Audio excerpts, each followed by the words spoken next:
Now at this point, something else which I'll point out is the fact that you'll see these are kind of in bold here, and you'll see that these are not in bold. And that's one difference. I'll just put a line break here so we can see this a little bit better. So these are the ones in bold, and these are not in bold. Now we can just forget about the actual assignments of the values for now. We don't need that. It's not that interesting to what we're talking about here. So bold and not bold. And similarly as well, these are all in lowercase. So there are no capital letters here, whereas these start with a capital letter. So what's going on there then? Well, what we're seeing here is the difference between primitive types and class types. So primitive types in Java are all lowercase letters, and class types you'll find have a capital letter, like we've seen here for string, which is a class type, and we've also seen as well for person, which is a class type as well, which we created. The string class is actually part of the Java platform, so we didn't have to create that, we could just use it. It was already available to us in a special package known as java.lang, where all of the core fundamental classes that are part of the Java platform where they live, but the person class we created ourselves, as we saw.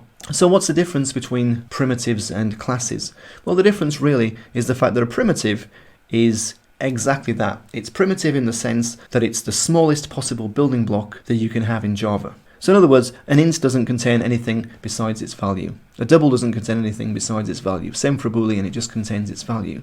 Whereas, for example, a class in general, string's kind of an exception, special exception, but a class in general has different attributes inside it. So if we click in to the person class, which we can do by holding down the command button, that's Control on Windows, and then clicking, see it becomes a hyperlink here, then if we click into it, it takes us to that class definition. And so inside this class you can see we've got two data attributes. In other words, we've got a few things in here as opposed to just one intrinsic thing. Whereas if we go back out to app, like I say, in these cases here for the primitive data types, they only store one thing, and that's basically the value itself.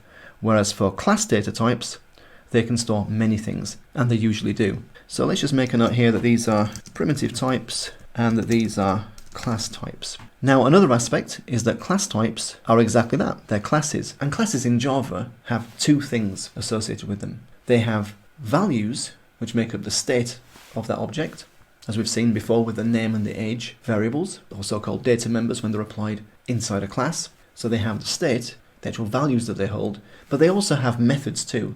And the methods basically are what's known as the behavior of the object. So a class, therefore, is composed of two things: the state of the object and the methods that can operate on that state. We'll see this further down the line when we get to classes and objects. Don't worry too much about it for now, but just know that in addition to just having values, these class types can also have methods which we can call on those classes. So for example here, on our name class, we can do name dot, and when we put a dot afterwards, we're now looking at what we can actually get to, as it were, on that name object. And things we can get to are either values on that object or methods on that object. Now in the case of the string class, we pretty much just have methods. So you can see these M letters which are in circles. This means that these are all of the methods which we can invoke, which means call, on the string data type. And we'll look at how these actually work when we look at methods next. But just know that these are the methods which we have available. And I just press escape there to come out of that.